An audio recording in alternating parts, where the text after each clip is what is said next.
एक संत कथा सुना रहे थे। सो एक सज्जन गए संत के पास जाकर। कहीं भी राम कथाएं होती हैं तो लोग पहुंच जाते हैं पूछने अपनी जिज्ञासा लेकर, तो जिज्ञासा हो।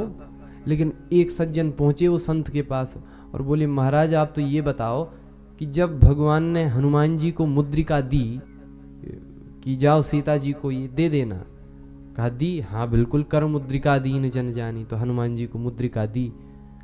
अब बोले कि हनुमान जी जब लंका में प्रवेश कर रहे थे तो मच्छर जितने बने, मसक समान रूप कपि धरी। सुबह सज्जन बोले कि जब मच्छर जितने बन गए तो वो मुद्रिका कहां गई? वो मुद्रिका तो उठी ही नहीं होगी। फिर क्या प्रश्न है? संत ने कहा कि अब जैसे वो हनुमान जी का मच्छर जितना आकार हो गया था तो मुद्रिका का भी उतना ही छोटा आकार हो गया होगा। तो बोले नहीं नहीं, ये बात तो कुछ ठीक नहीं लगी और तर्क करने लगे। महात्मा ने कहा हम नहीं जानते। सो बोले कुछ नहीं आता है इन्हें, जाने लगे। पास में ही महात्मा जी का चेला था, शिष्य।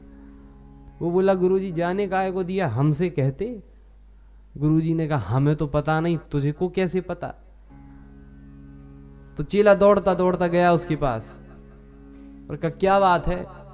चेला बोला इतने छोटे मोटे प्रश्नों का उत्तर हमारे गुरुजी नहीं देते, इसके लिए तो हम ही काफी हैं, बोलो क्या प्रश्न है? सो बोला कि जब हनुमान जी मच्छर जितने छोटे बने तो वो मुद्रिका कहां गई? सो ये शिष्य बोला कि एक बात बताओ कि तुम्हें ये तो पता है कि लंका में राक्षस होते थे?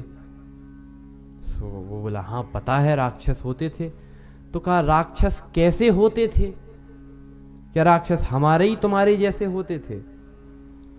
रामचरितमानस में लिखा है कि लंका के जो राक्षस थे वो ऐसे बड़े बड़े, ऐसे विशाल और बड़े बड़े शरीर के कि पहाड़ जैसा शरीर। सब इसने कहा कि जब पहाड़ जितने शरीर होते थे कि नहीं? सो प्रश्न करता बोला हाँ होते थे। तो कहा जब राक्षस पहाड़ जितने होते थे तो उन राक्षसों के मच्छर क्या हमारे ही तुम्हारे जितने छोटे होंगे? कम से कम बिल्ली जितने छोटे तो उनके मच्छर होंगे। सो उसने कहा हाँ बिल्ली जितने तो होंगे। तो कहा फिर मुद्रिका उठाने में दिक्कत क्या है, फिर तो आराम से मुद्रिका हो जाएगी। तो उसने कहा हाँ हाँ बिल्कुल सही, बिल्कुल सही। अब बोलो जो ऐसे प्रश्न करें उन ऐसे प्रश्न करने वालों का इलाज क्या? प्रश्न ऐसा हो कि जो प्रश्नद है वो आनंदित हो जाए कि क्या प्रश्न पूछा है। जब